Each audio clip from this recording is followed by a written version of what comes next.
안녕하세요. 빈대 같은 인간을 퇴치해버린 40대 여자입니다.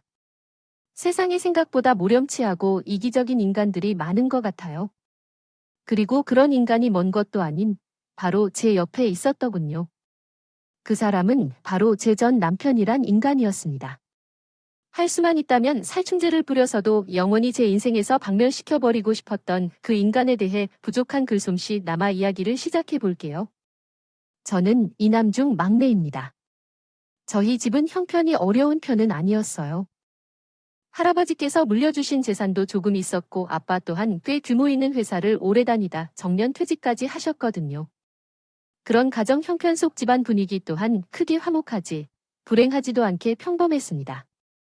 저희 부모님은 자식밖에 모르는 인자한 분들이셨는데 그런 부모님에 비해 두 오빠는 집에 큰 관심이 있었어요. 없었어요. 원래 집안일에 시큰둥했던 작은 오빠, 사춘기가 오고 성인이 되며 더욱 집안에 무관심해졌습니다. 그리고 큰 오빠는 대학생이 되어서도 늘 부모님께 용돈 타령하고 안 주면 때까지 쓰는 철부지였던. 그래서 저라도 부모님께 두 오빠가 못한 만큼 더 살갑게 대하고 막내지만 마지노릇을 하고 싶었어요. 제일 먼저 나서서 집안 행사와 부모님을 챙기니 자연스레 집안에서 제 목소리가 커져갔죠. 그러다 보니 부모님은 저를 많이 의지하고 두 오빠는 종종 제 눈치를 보더라고요. 두 오빠와 달리 저는 대학에 가지 않고 고등학교 졸업하자마자 취업을 했습니다. 그러다 저는 우연한 기회로 25살에 택배 기사 일을 시작했어요. 보통 힘을 많이 쓰는 일이라 여자 택배 기사가 흔하지 않았지만 땀 흘려 일하길 좋아하는 제겐 적성에 맞더라고요. 평소에 운동도 꾸준히 하는 편이라 힘도 좋았고요.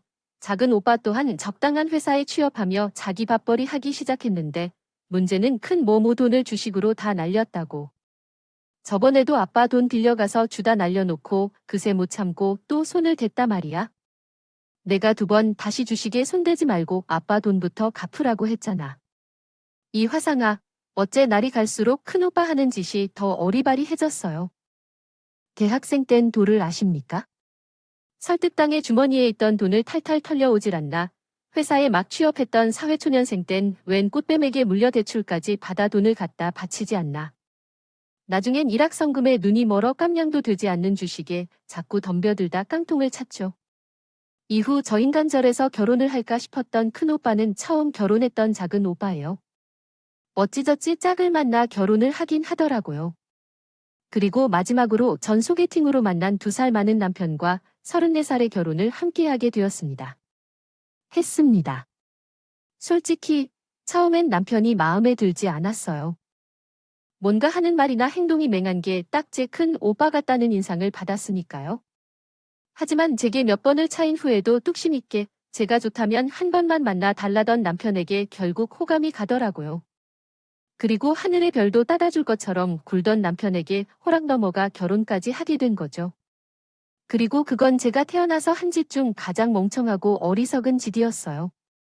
그렇게 생각한 수많은 이유 중 하나는 바로 제 신호였습니다. 시호는 여자 택배 기사라는 제 직업을 굉장히 못마땅히 했어요. 처음에 몰랐는데 나중에 알고 보니 저 아니면 안 된다는 남편의 고집에 한운 수 없이 시모가 결혼을 승낙했다는군요. 시모는 절 볼 때마다 대놓고 저 들으라는 듯 투덜댔지만 세상에 직업이 얼마나 많은데 여자가 무식하고 투박하게 택배 기사가 뭐야? 사람들이 우리 집 며느리 뭐 하는 애냐고 물어보면 창에서 내가 대답도 못한다. 어머님, 여자가 택배 일하면 왜 무식하고 투박한 건가요?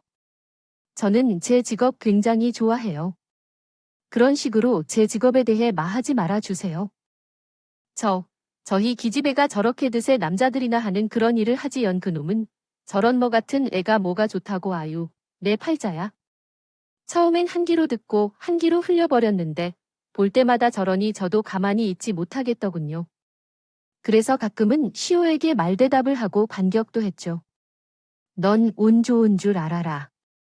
너 같은 애가 어디서 4년제 대학 졸업하고 번듯한 중경기 다니는 우리 아들 같은 남자 만났니? 그거 아세요?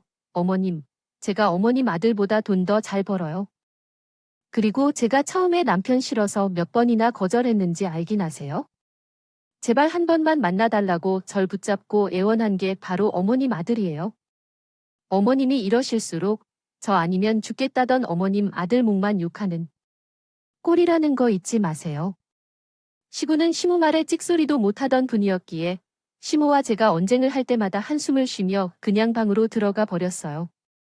저는 시댁에 다녀오는 날은 항상 남편을 쥐잡듯이 잡고 했습니다. 내가 계속 말했잖아. 내가 나서기 전에 당신이 먼저 알아서 어머님 좀 막아달라고. 어머님이 나만 보면 못 잡아 먹어서 안다인데 왜 그걸 그냥 보고만 있냐 말이야. 미안해. 근데 어떻게 엄마랑 당신 중에 당신 편만 들어? 그럼 엄마가 속상해 하시잖아. 제 큰오빠랑 똑 닮은 남편은 오빠의 우유부단과 회피성까지 판박이라고.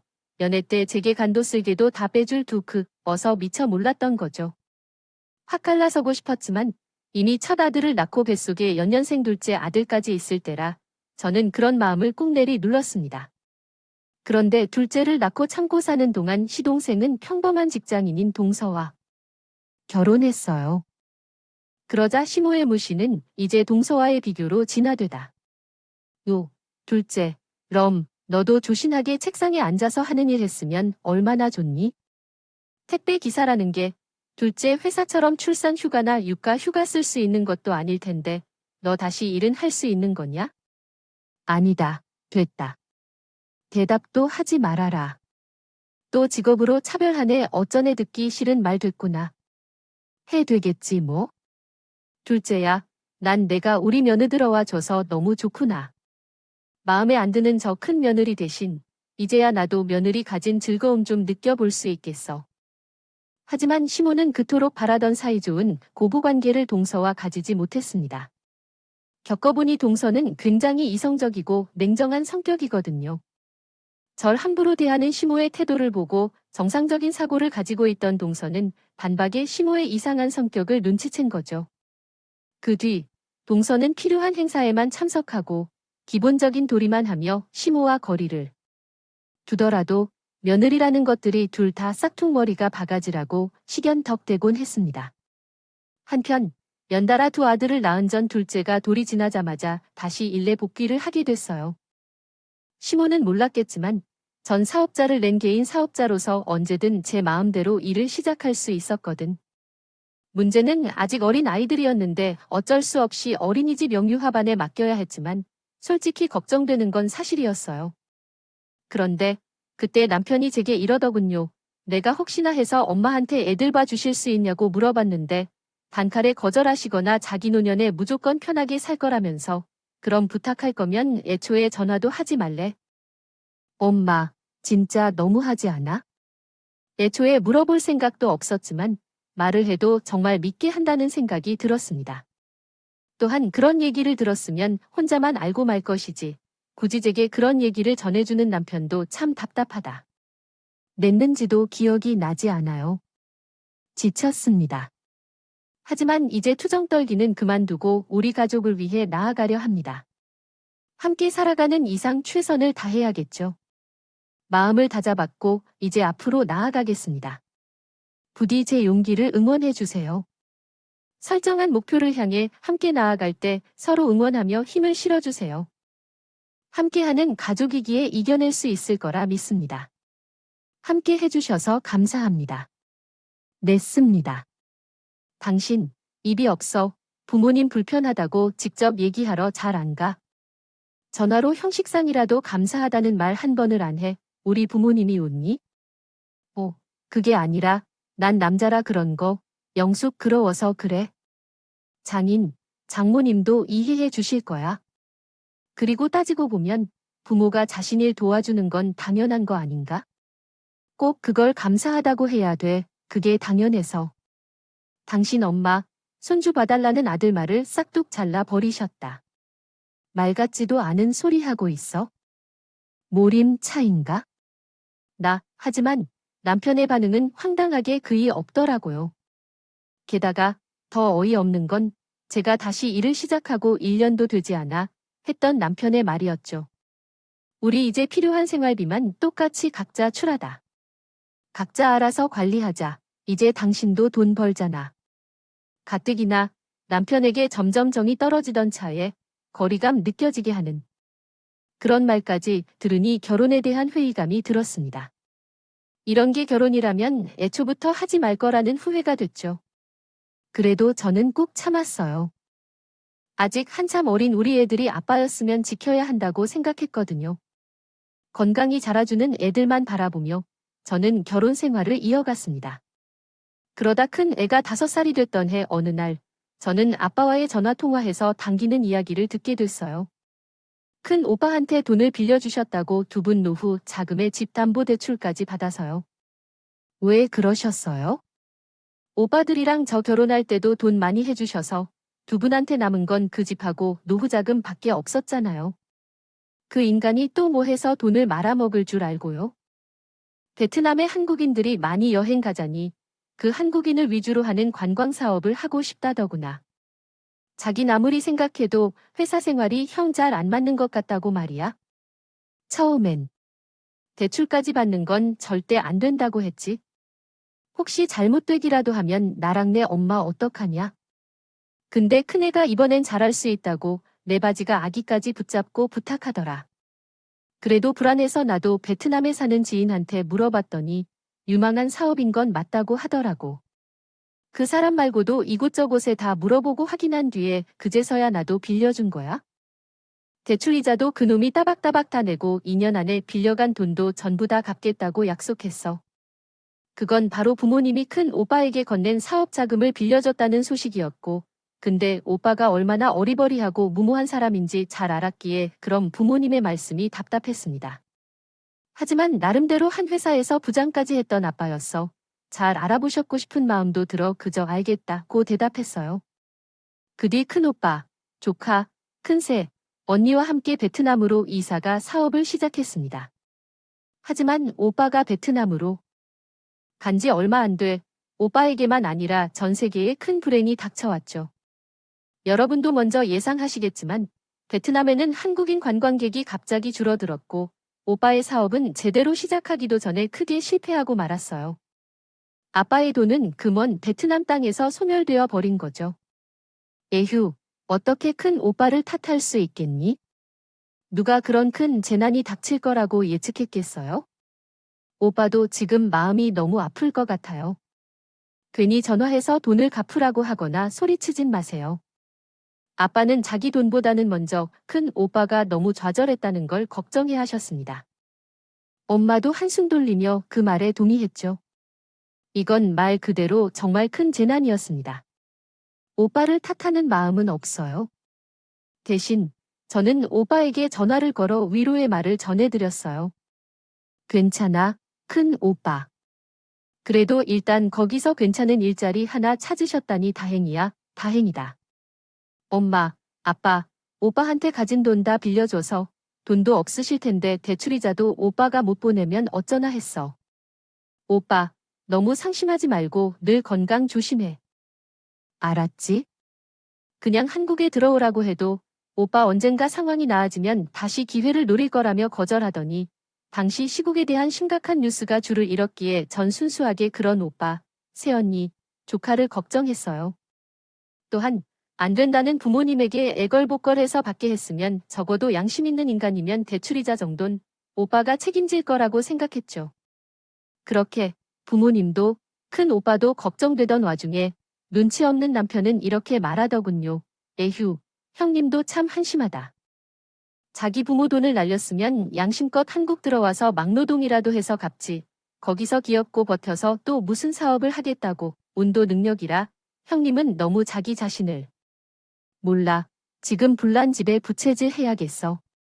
꼭 지금 나한테 그딴 소리를 대놓고 해야겠냐고? 이 웬수야. 솔직히 저도 남편 말이 맞다고 생각했습니다. 하지만 시국이 시국이라 사람 목숨까지 위험할지도 모르는 상황에 걱정에 잠긴 제게 저런 소리나 해대는 남편이 정말 얄미기 그지 없었죠. 그렇게 남편과 제 사이는 더 나빠져만 갔습니다. 전 일하랴 애들 챙기랴 정신없어 죽겠는데 남편은 친구들과 술 먹으러 다니기 바쁘고 혼자 골프, 낚시 등에 있느라 집에 관심도 없더라고요. 한 번은 저 인간이 바람이라도 났나 싶어 창피하지만 뒷조사를 한 적이 있는데 그건 아니더라고요. 하지만 차라리 바람이라면 깔끔하게 이혼이라도 할 텐데. 아쉽다는 생각이 들 정도로 전 남편에게 영 마음이 멀어져 있었죠. 당신 난고사하고 애들한테 관심도 없어. 어쩜 결혼해서 가정 있는 사람이 혼자 놀러 다니기만 바빠. 아이야, 일하라 힘들어 죽겠는데 일 안 할까? 요, 때 나도 좀 쉬자. 당신만 일해, 나도 일해. 그래도 결혼했으면 집안일은 그렇다 쳐도 자기 애들은 챙겨 할 거 아니야? 싫으면 당신도 하지 마. 애들은 그냥 놔둬다 알아. 잘 커 저런 인간을 제가 뭘 믿고 결혼했나 싶더라고요. 남보다 남 같은 남편과 늘 저를 못마땅히 하는 시모를 보며 저는 진지하게 이혼을 고려하게 됐어요. 이 정도면 참을 만큼 참았으니 이혼한다 해도 나중에 애들에게 할 말은 있겠다 싶더라고요. 그런데 바로 그쯤 아빠에게서 전화가 한 통 걸려 오더군요. 규나야, 나랑 내 엄마 지금 큰일 났다. 아빠, 오세요? 왜요? 무슨 일인데요? 당시 7살과 6살이었던 아들들의 사회성을 길러주고자 전 한 해 전부터 애들을 친정에 맡기지 않고 어린이집에 보내고 있었습니다. 애들도 제법 많이 컸으니 그래도 되겠다 싶어서요. 일하랴 육아하랴 바쁜데 애들까지 더 이상 맡기게 되지 않아 전보다 친정 부모님과 연락을 자주 하지 못하던 상태였어요. 그런데 오랜만에 전할건 아빠가 울고 계시니 당황스럽기 짝이 없더라고요. 그리고 아빠 입에서 나온 말은 충격적이기 그지 없었죠. 우리 집 경매 넘어간다고 통지서가 날아왔다. 30년을 넘게 산 집을 나가서네. 엄마랑 내가 어디서 산이 가지고 있던 노후자금도 다 큰놈 호로 자식한테 줘버렸는데. 아빠, 우선 진정하세요. 집이 왜 경매로 넘어가요? 내 큰오빠가 다달이 나가는 대출금 이전 갚겠다고 했잖아요. 설마 그 인간이 그거 안 들렸던 거예요? 알고 보니 큰오빠 쫄딱 망한 뒤 2년 중 무려 1년 동안 원금은 커녕 이자도 보내고 있지 않던 상황이더군요. 그동안 가지고 있던 돈으로 아빠가 어떻게든 혼자 은행 이자를 내고 계셨는데 애초에 있던 돈 대부분을 죄다 오빠한테 빌려준 상황이었으니 한계가 왔던 겁니다. 결국 다다이 내야 할 대출금이 연체되고 있던 부모님의 아파트가 경매로 넘어가게 된 거예요. 내가 나중에 놀면서 아지 전화해 뉴 오빠한테 사정했다. 우리 집 경매로 넘어가고 나랑 내 엄마 길바닥에 나 함께 생겼으니 제발 가진 돈 중에 일부라도 보내달라고 말이야. 근데 그놈이 뭐라는 줄 아니 죄송한데 아버지, 저도 여기서 어떻게든 처자식 먹여 살려야죠. 제 코가 석자에 여기서 조금만 더 버티면 분명 지금 시국 언젠간 잠잠해질 거고 그때 재빨리 기회를 잡으려면 돈도 모아야 하고요. 아들 인생이 걸린 일인데 아버지가 이해 좀 해주세요. 제가 나중에 사정 나아지면 돈은 꼭 갚을게요. 이렇게 말하더구나. 그 망할 놈이 돈이 없는 것도 아니고 있으면서 부모가 길바닥에 나 함께 내버려 둔다는 게 말이 되냐? 그렇게 사정할 땐 언제고 이제와 입을 싹 다냐 말이야. 내가 자식을 잘 못 키웠다. 내가 바보, 멍청이 있어? 오죽하면 제게 전화해? 이런 하소연까지 하겠냐며 아빠는 서글프게 느끼셨습니다. 전 오빠가 너무 괘씸했다. 오빠에 대한 화보다 부모님에 대한 걱정이 훨씬 더 앞섰죠. 저는 그런 아빠에게 대출금 제가 갚아드리겠으니 우선 걱정 내려놓으라고 말씀드렸어요. 그리곤 아니라고. 그럼 무리한 부탁하려고 전화한 게 아니라는 아빠의 말에 이렇게 대답했죠. 그동안 아빠랑 엄마랑 기어이 돈도 한 푼 안 받으시고 저희 애들 돌봐주시느라 얼마나 고생 많으셨어요? 그 은혜 이렇게 갚을게요. 게다가 지금 저희가 살고 있는 전셋집도 두 분이 마련해 주신 집이잖아. 아빠 딸 돈도 제법 벌고 모아둔 돈도 꽤 있어요. 그러니까 제가 자식된 돌이 할 수 있게 해주세요. 저축도 열심히 하고 아름아름 몇 번 성공적인 소액 투자도 했기에 제 수중엔 모아놓은 돈이 꽤나 많았어요. 전세집을 벗어나 집을 사려고 모아놓은 돈이긴 하지만 지금 그게 중요했습니까? 평생 세 자식을 키우느라 헌신한 부모님이 집을 잃게 생겼는데요. 게다가 남편과 혼까지 염두에 두고 있는 마당에 집을 사는 일은 당장은 거리 껴지는 일이었죠. 저는 작은 오빠에게도 전화해 이 사실을 알렸습니다. 큰 기대한 건 아니었어요. 원래도 집에 관심이 없던 오빠는 결혼 후 까칠한 새언니와 처가에 꽉 잡혀 살고 있었거든요. 게다가 새언니가 함께 시작했던 일식 주점 사정이 썩 좋지 않은 것도 알고 있었죠. 형이네. 네 참 그러니까 부모님은 뭘 믿고 형한테 그 큰 돈을 빌려주셨대요네. 세원이 분명 뒤집어질 거야. 우리 지금 가게 월세도 겨우겨우 내는 형편이 미안하다. 오빠도 결혼할 때 부모님 도움 두둑이 받았으면서 한편으론 너무하다는 생각도 들었습니다. 하지만 그렇다고 없는 돈을 내놓으라고 할 수도 없는 노릇이었죠. 그래서 전 부모님의 빚을 그냥 혼자서 감당하기로 했어요. 남편의 요구로 각자 재산 관리하기로 한 상황이지만 그래도 부부의 이 사실을 남편에게 말은 해야겠다 싶더라고요. 하도 집에 안 붙어 있는 양반이니 날 잡아 말해야겠다 생각하던 차에 전 남편에게 청천벽력 같은 이야기를 듣고 말았어요. 당신, 웬일로 주말인데 집에 있네? 잘 됐다. 나 할 얘기 있어? 근데 당신 표정이 왜 꼭 나라 잃은 사람 같아? 무슨 일 있어? 나도 당신한테 할 얘기 있어. 여보, 당신 상준이 알지? 왜 그 우리 결혼식에서 사회 봐준 나랑 친한 친구네 말이야? 알지. 근데 상준 씨는 왜 그 나쁜 자식이 나한테 사기쳤어? 속초에 수익형 숙박 업을 분양받으면 월 몇몇씩 수입금을 받을 수 있다고 자기도 투자해서 쏠쏠하게 돈 좀 만지고 있다고 날 꼬이더라. 그래서 그놈만 믿고 가진 돈 다 털어서 투자했는데 알고 보니까 그게 사기였던 거야? 나쁜 자식, 어떻게 그놈이 나한테 이럴 수가 있어? 나 그것 때문에 대출도 여기저기 다 당겨서 1억이나 받았단 말이야. 1억, 당신 미쳤어. 그 큰 돈을 나랑 상의도 없이 대출받았다고 남편은 다른 사람도 아닌 친구에게 속아 돈을 전부 날리고 빚까지 졌다고 울며 고백했어요. 알고 보니 그 친구 또한 다른 사람에게 속아 돈을 날리고 뒤 그 돈을 메꾸려고 남편뿐 아니라 몇몇 지인에게 같은 수법으로 사기를 쳤었다군요. 그리고 내가 친구냐고 어떻게 나한테 이럴 수가 있냐고 울며 따지는 남편에게 도리어 적반하장으로 뻔뻔하게 얻다는 겁니다.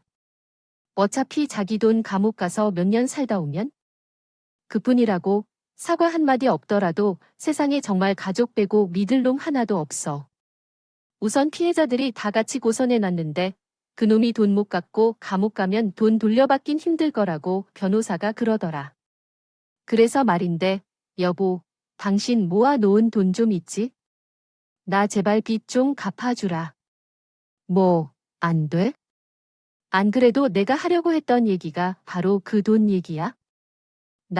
우리 부모님 도와드려야 되라고 하니 부모님에 대한 이야기를 전해 주었습니다.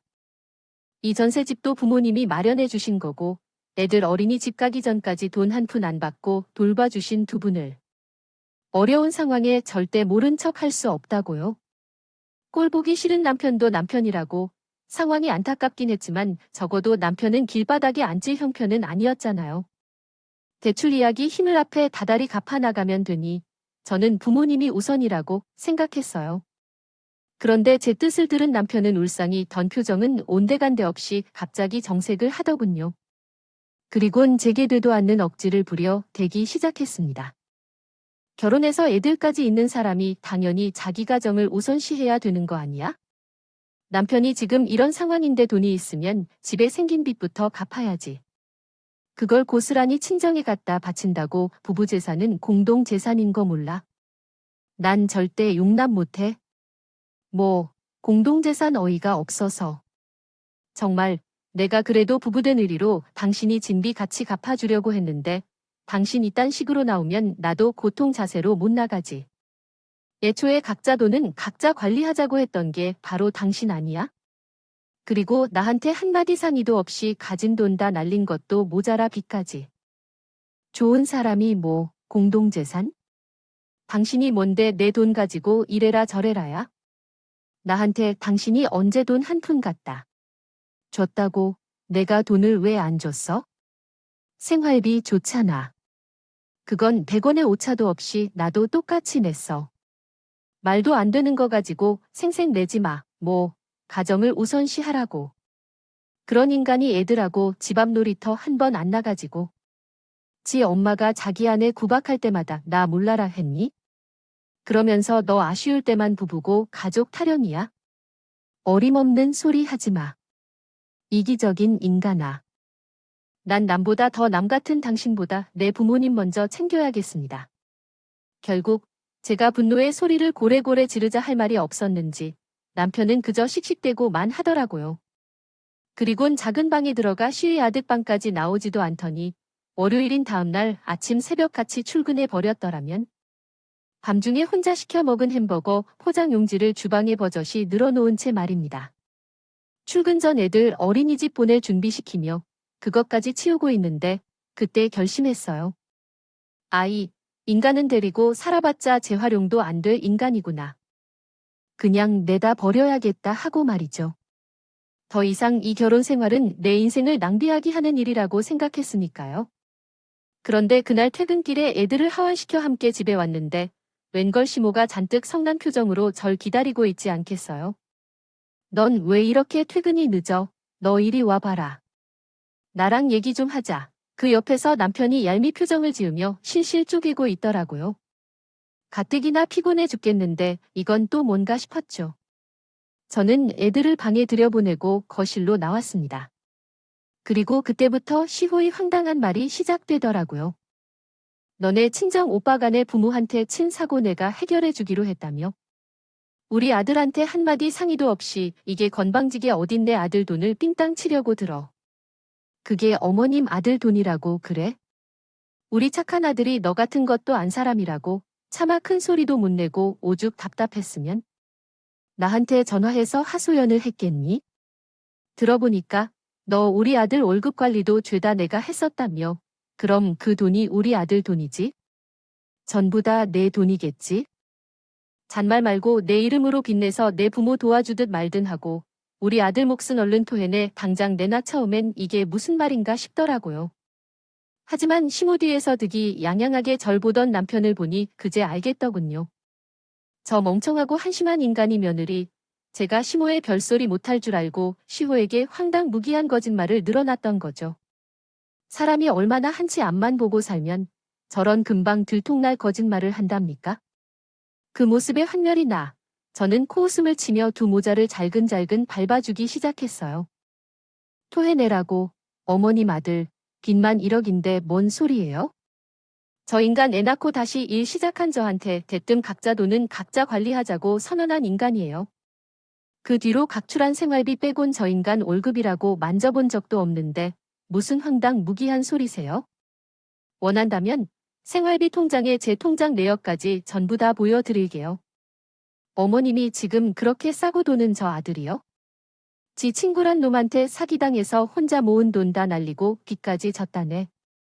그거 갚아달래서 난 우리 부모님 집부터 먼저 지켜드려야겠다고 하니 그제야 돈이 부부 공동 재산이지만의 돈이냐 이런 개소리를 해댑니다. 그리고 선작이 엄마한테 쪼르르 달려가 그딴 혼이나 잔뜩 늘어놓은 모양인데 아드님, 한번 아주 잘 키우셨습니다. 뭐냐고 예, 연호야. 제가 지금 뭐라는 거니? 엄마, 저 사람 말 다 거짓말이야. 아들 말 못 믿어. 그러니까 얼른 내 돈 내놓으라고 해. 저 사람 내 말은 기둥으로 안 듣는다니. 좀만 파보면 증거가 수두룩한데. 어딘지 아마 밝혀지겠지만 거짓말이야. 지금 야이 한심한 놈아. 나이 43 처먹고 아직도 엄마 뒤에 숨어서 고나리 지리냐. 아직 초등학교도 안 간 우리 애들이 비웃겠다. 잔말 말고 너 내 집에서 나가. 이 집은 우리 부모님이 내 명의로 구해준 전세집이야. 알겠지? 난 더 이상 너처럼 찌질한 마마보이랑은 못 살겠으니 당장 갈라. 이 집은 당장 빼. 우리 부모님한테 보증금 고스란히 돌려드릴 거니까.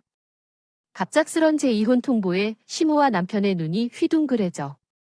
남편은 또 무슨 자신감인지 제가 이혼을 요구할 거라곤 생각하지도 못한 것 같았어. 여보, 아무리 내가 사과 한 번 찾기로 써봐도 어떻게 이혼이란 말을 해? 당신 진심 아니겠지? 왜 아니겠냐? 애들하고 집안일은 관심도 없고 자기 혼자 벌어서 놀고 먹고 바쁜 당신을 내가 참아줬겠어. 그래도 우리 애들 아빠니까 애들 아빠 없는 자식 만들기 싫어서. 저걸 보기 싫은 당신, 엄마도, 당신도 내가 다 참아줬던 거야. 근데 넌 안 되겠다. 너처럼 이기적이고 사람이 덜 된 인간한테 우리 애들이 뭘 보고 배우겠지? 너 같은 아빠 아예 없는 거나 마찬가지겠나? 마마, 보이. 자식아, 넌 내 인생에서 퇴출이야. 퇴출. 죽을 때까지 영원히. 그러니까, 꺼져. 어머니님. 그렇게 좋아하시는 어머님 아들, 제가 고에 반품시켜드릴 테니까 얼른 데리고 나가세요. 그리고 2번 다시 제 집에 얼씬도 하지 마시고요. 어머님도, 저 인간도 이젠 아주 지긋지긋하게. 저는 아무 말도 못하고 여보거리기만 하는 남편과 자기 아들의 실체에 얼이 빠져버린 시모를 양손으로 밀쳐 쫓아냈습니다. 남편은 버텨보려고 했지만 속수무책이었죠. 그 무거운 택배를 매일 같이 들고 날아갈 것만 같이 셌어요. 그리곤 이중 잠금된 문을 한참 동안 쾅쾅 그리던 남편에게 신발과 지갑, 그리고 회사에서 작성해 놨던 이혼 서류를 현관문 밖으로 던져주며 경고했어요. 계속 그렇게 쾅쾅대면 다음에 날아가는 건 당신일 거야? 내 말이 농담인 것 같으면 계속 그래봐. 어디 그 이혼 소리에 도장이나 찍어와. 남편은 그제와 꼬리를 내리고 자기 엄마 함께 사라진 것 같더라고요. 저는 그들이 가자마자 냅다 현관문 비밀번호부터 바꿔버렸죠. 다음날 저는 일을 나가지 않고 용달을 불러 남편 짐을 시댁으로 전부 보내버렸습니다. 그리고 그 길로 은행에 들러 아빠 통장으로 대출권 갚을 돈을 보내드린 뒤 집주인에게 전화해 전셋집을 빼겠다고 말했습니다. 이혼이 결심이 서기가 어렵지. 한번 마음을 먹으니 뭐 별로 어려울 것도 없더라고요. 그런데 남편은 이튿날 일하는데 정신사나게 계속해서 전화를 해대더군요. 신경질이 나서 왜 자꾸 전화질이냐 전화를 받았더니 남편은 제게 싹싹 빌기 시작했죠. 여보, 당신 정말 이럴 거야? 부부간에 의리가 있지? 이렇게 내가 힘들 때 날 버리겠다고? 내가 잘못했어. 장인, 장모님 빚 갚아드려. 내 빚은 앞으로 우리 같이 갚아나가자. 내가 양보할게. 결혼이 애들 장난도 아니고 어떻게 이렇게 쉽게 갈라서. 우리 엄마도 자기가 오해했다고 당신한테 미안하대. 여보야, 나 앞으로 회사에서 월급 타면 그것도 전부 다 당신이 가져다 줄게. 당신이 다 관리해. 나 정말 달라질게. 그러니까 한 번만 용서해줘. 이미 버스 떠났어. 이 자식아, 난 같이 사는 7년간 당신한테 정말 무수히도 많은 기회를 줬고 그걸 고만한 줄도 모르고 냅다 차버린 건 바로 당신이야. 당신, 어차피 생활비만 애다 뿐이지. 이 집에서 웬만한 혼자 사는 남자보다 더 자유롭게 지냈나? 잠자는 곳만 내 집에서 당신 부모님 집으로 바뀌는 건데 뭐가 문제야? 잔말 말고 순순히 이혼 소리에 도장이나 찍어. 아니면 나 이혼 소송도 불사할 건데. 당신, 지금 변호사 선임해서 나랑 맞서 싸울 돈이나 여력이나 있어? 있으면 어디 해보시던가. 어차피 비혼할 거 빨리 도장 찍고지. 자식만 귀한 줄 아는 당신, 엄마한테 삼시세끼 밥이나 얻어먹고 다녀. 나 일하는데 방해되니까 이제 전화하지. 마, 저는 그 뒤 걸려오는 남편의 전화를 전부 다 무시했습니다. 그랬더니 이번엔 시호에게 전화가 오더라고요. 시모라 아주 치가 떨리기 싫었지만 그래도 어른이니 마지막 인사는 하자 싶어 저는 전화를 받았어요. 그랬더니 시모는 아직까지 분위기 판도 못하고 제게 큰 소리를 치기 시작했습니다. 예, 넌 고작 남의 택배나 나르고 다니는 선머슴이 뭐가 그렇게 잘났다고. 우리 아들한테 이혼 한 해 만에 하는 소리를 해대는 거야?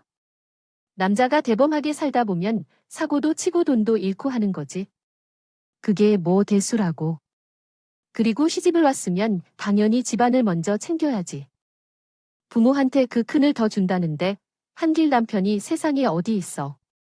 잔말 말고 이번엔 딱 한 번 내가 용서해 줄 테니까 당장 내 남편 데려가. 내가 너 생각해서 아주 큰 인심 쓰는 거야? 쓰지 마세요. 그 인심 쓸 필요 없고 그 인심 받을 마음도 없거든요. 뭔가 단단히 착각하고 계신 모양인데 어머니의 마음을 얻지 못해 죄송하고 실수한 것은 회사에서 승진이 누락되며 가족으로서의 역할을 잘 하지 못하는 모습입니다.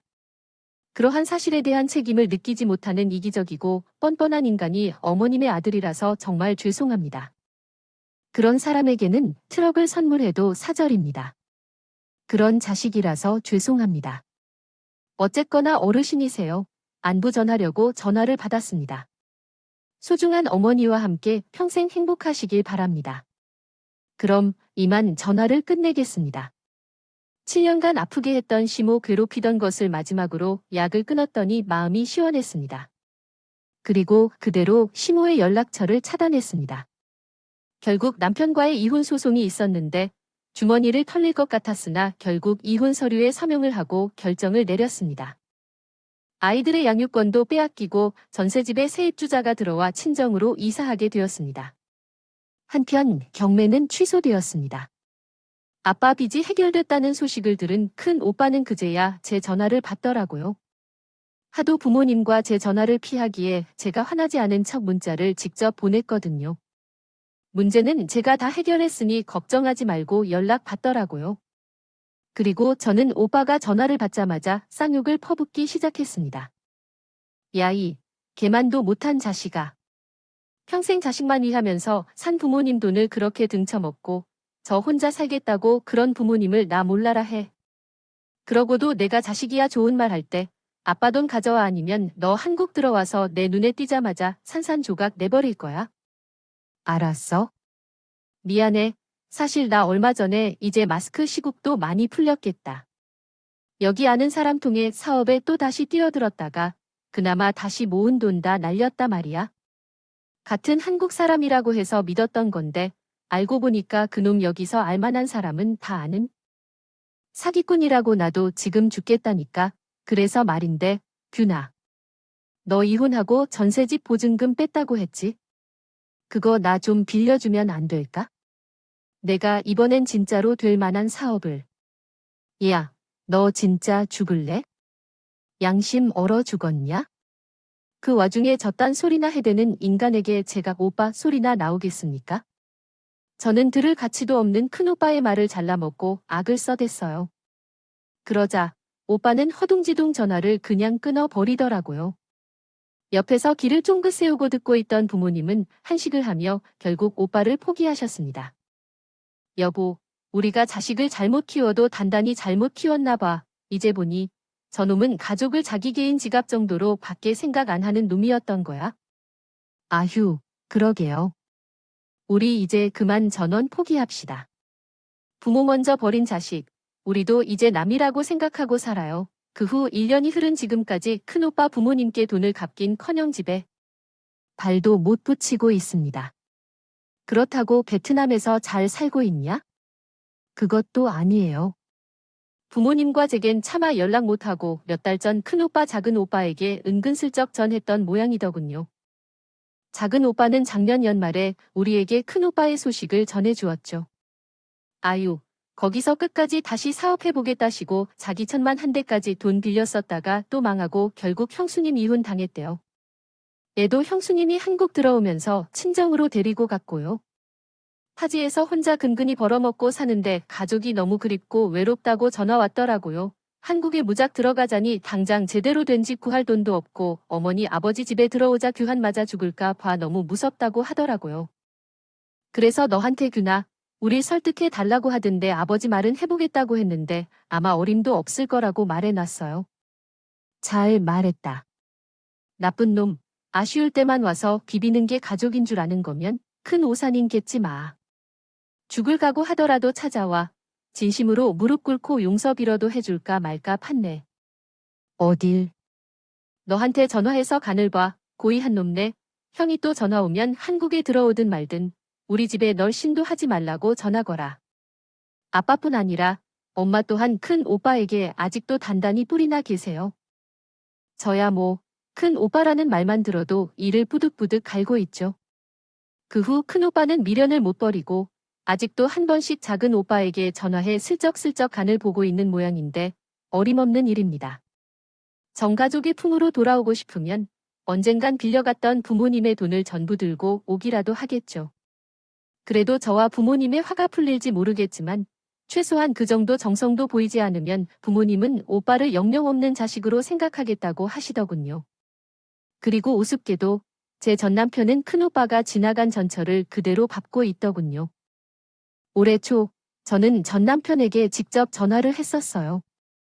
약속했던 애들 양육비 반년이 넘게 보내지 않아서 독촉하고 근데 그놈은 제 전화를 받자마자 울먹이며 한심한 소리를 해대더군요. 여보, 나 지금 양육비 보낼 돈이 없어. 사실 당신이랑 이혼하고 나서 나 회사 그만둔 거야? 아는 사람이 훨씬 일도 편하고 연봉도 높은 자리가 있다고 다른 회사를 소개시켜줬거든. 얼른 빚을 갚아야 하니까 돈 벌려고 이직한 건데 알고 보니 그 회사 쓴 사기 집단이었고 이라고 듣고 갔는데 막상 가보니까 영업지휘다라고. 게다가 그 회사 물건까지 강매시키더라. 그냥 나 등쳐 먹으려고 그 회사 간부였던지니 날 끌어들였던 거야. 그래서 나 돈은 돈대로 되고 일도 힘들어서 결국 그만둬. 전 남편은 다시 구직을 하려니 전에 다니던 중견기업만 한 회사를 찾기 힘들었다고 했습니다. 나이가 있어 눈을 낮춰 중소기업이라도 취직하려고 했지만 그것마저 뜻대로 되지 않았다고 했죠. 게다가 남편에게 사기를 쳤던 그 친구 재판 끝에 감옥에 갔고 얻어 쓴 건지 그 친구에겐 사기쳤던 돈도 남아있지 않아. 남편은 결국 한 푼도 돌려받지 못했다고 하더라. 돈을 못 벌어서 결국 대출금도 제때 못 갚아서 나 지금 신용불량자 신세야? 동생한테 돈 빌리려고 해도 날 뭘 믿고 빌려주냐고 하고 집담보대출 좀 받아달라고 했다가 엄마한테 집에서 쫓겨날 뻔했어. 여보, 안 그래도 나 요즘 당신하고 애들이 너무 보고 싶어. 나 너무 외로워. 우리 애들은 잘 지내? 여보, 예정을 생각해서라도 나 한 번만 다시 받아주면 안 될까? 예정 같은 소리 한다. 난 아직도 당신만 생각하면 우라가 치미는 사람이야. 옛날 감정 떠올리면 당신한테 춤이라도 뵙고 싶은 심정이라고.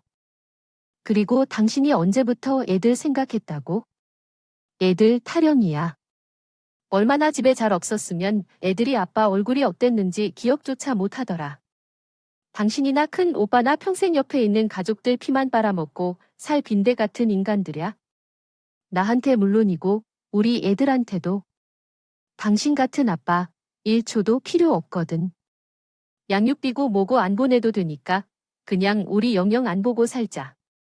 나 이제 당신 번호도 차단할 거야. 끊어. 저는 그대로 전 남편 번호도 차단해 버렸습니다. 어차피 받지도 못할 양육비 몇 푼 때문에 그런 거머리와 계속 엮고 싶진 않았거든요. 그런데 얼마 뒤, 이번엔 이혼 전에도 제게 직접 연락 한 번 안 던 시부의 번호로 문자가 왔더군요. 확인해보니 제게 이미 번호가 차단된 지 오래인 시모가 보낸 문자 더하기 나시이다. 어머머, 예전에 내가 진심으로 미안했다. 팔은 굽어도 안으로 굽는다고. 내가 넣은 내 아들로만 생각했어.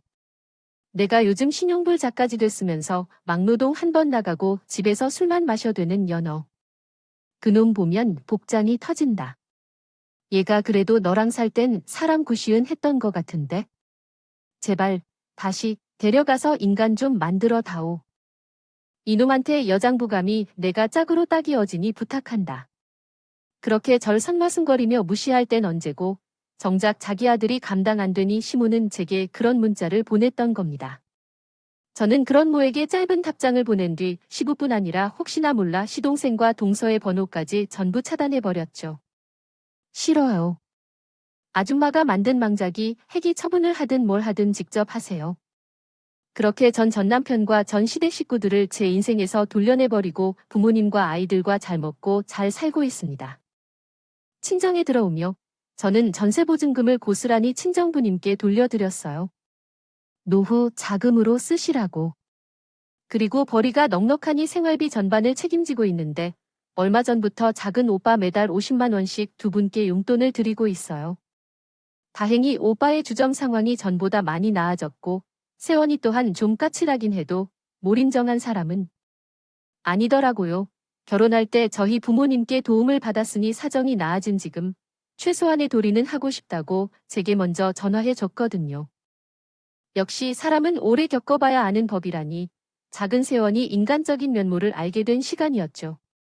2번이나 크게 데이고 나니 저는 이제 전 남편과 노바 같은 빈대 생각하면 아주 진절머리가 나네요. 때문에 저는 결코 재혼 생각 없이 그 두 인간에게서 제 자신과 부모님을 보호하며 살 생각이에요. 또한 아이들에겐 아빠 목까지 아주 든든하고 씩씩한 엄마가 되어주기 위해 저는 오늘도 또 내일도 열심히 힘을 내서 살아갈 겁니다. 세상엔 제 큰오빠, 전 남편처럼 정말 중요한 사실을 망각한 사람들이 있더라고요. 곁에 있는 가족은 자신의 뒷주머니를 채워주는 호서 존재하는 게 아니라 항상 고마워하고 자신도 마찬가지로 신뢰와 애정으로 보답해야 할 존재라는 사실 말입니다. 뒤늦게 후회하고 잡아본다. 이미 떠나간 버스는 후진하지 않는다는 거리 사연을 통해 꼭 말하고 싶었네요. 시간은 한정적이고 내 가족의 시간도 항상 영원할 수 없습니다. 그러니 우리 모두 지금 곁에 있는 가족에게 어제보다 한 변이라도 더 많은 애정을 주는 오늘이 되었으면 좋겠습니다. 제 사연 끝까지 들어주셔서 진심으로 감사드립니다. A.